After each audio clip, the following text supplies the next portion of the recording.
30 seconds minimum, then I'm gonna ride that. A minute, if I have any offensive capabilities whatsoever, I'm there for the rest of the period. Right? That's why we do this. Now, I want to point out how much weight. He's a little bit bigger than me, like Poppy. High school, I was 126. He's a lot bigger than me. But it doesn't matter. When I arch and I put my hips into him, look where his foot is. This is the other thing. I keep talking, walking around here, I keep talking about adjusting your position. Tendency happens. It's not even with new people. This happens all the time. It happens with the kids that have been working with this for years. You have a tendency to slide down into here, get more into this figure four, and he gets control of his leg and his foot. He grounds his knee, go ahead and use your foot. He can use that foot now. That gives him an advantage. So when I keep talking about adjusting position, slide forward, arch your back, raise that leg off the mat. He cannot hit him. One of my favorite things is when I teach leg riding. You do it, and then those coaches in the other corner are like, army crawl, army crawl. With what? Look at that leg. He's got his two elbows, and his chin and his face are on the chest are on the mat. He's gonna army crawl. So that's what you're doing to him. You're taking that away. So when we go back, we keep working on these breakdowns. Every time we get to this position, I'm here. You know, they'll talk about attack his hands. He starts grabbing my hands. That's okay. I'll start working on him too. I'll start making it very clear. I want him to fight back. So the one thing he's not going to fight with is his lower body. That's a fact. Feel like you can do anything with your lower body right now? No. Keep crawling. Keep crawling. You know how much energy I'm expending? None. You know how much he is? A lot. That's the point. Everybody see that? Go. Maybe that jump. Say you're not done. Run it. Oh. Bigger guy says we gotta go to the next break. What's your name? Alright, so Ronald's quite a bit bigger guy. I did that intentionally because again, in order to make this look the way it's supposed to look, I'm gonna have to put a little hip pressure on him. I don't want to do this with somebody who's in my my weight class. So again, the next breakdown that we're going to start doing. The ankle trap breakdown is essentially just a turk. If you're familiar, anybody crossbody leg ride? Deep leg ride, you know this one. You're tucked in the crossbody. Did anybody do that? Nobody? That must be a California. Sorry. Alright, so you don't have a bad habit break.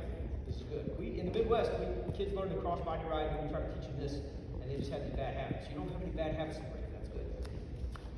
But from this leg ride position, that back ankle breakdown, I don't generally have to do that. So this first kind of, off of that breakdown is just a turn. As soon as I skydive, I'm just throwing my right heel over here, and I'm just using my hips to snap his hips. Right there. Look familiar? That's the same move you just made with the back ankle. Let's stop the back ankle. I break him to his side. He's got two choices here, literally. One, he can sit up. You asked that question, right? What happens if the guy turns inside? I pop him in the face, and I bring him back down. That's what happens. Or he immediately dives to his belly, and I'm right back where I was talking about. Right? So that's just that same back ankle breakdown. Again, that's why we teach it to young kids. Once you get good enough with this, you don't have to deal with it. Does that all tie that together? Now for fun. This is the power half. Sorry. Stay in reference position. From the leg ride. This is a power half breakdown. This is really kind of the go-to.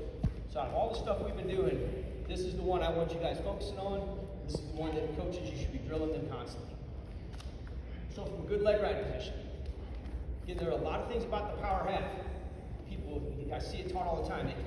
They attack down here at the shoulder. This is not a strong position. So what I'm going to do is I'm going to stay in my skydive. So step one, right hand's going to make a big hook. Big hook with my hand.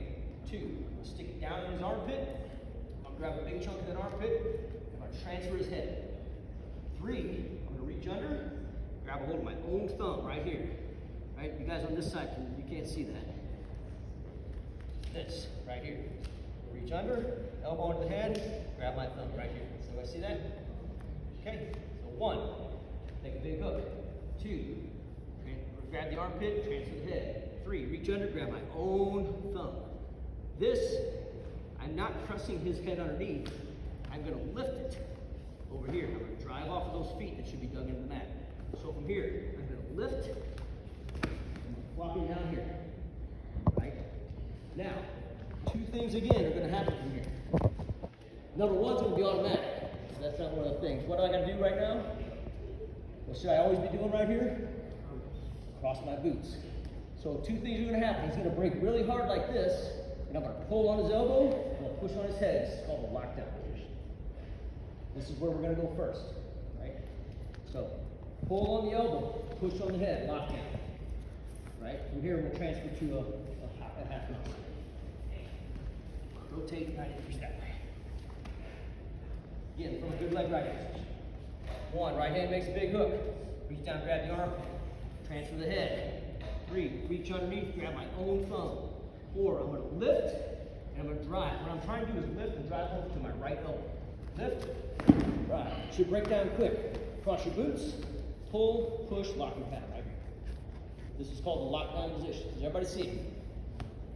Okay, again, if you get here, first of all, you're guaranteed 2 points, almost automatically. You're going to be able to hold a guy here at least with that count of 3. And you're going to chew up some clock.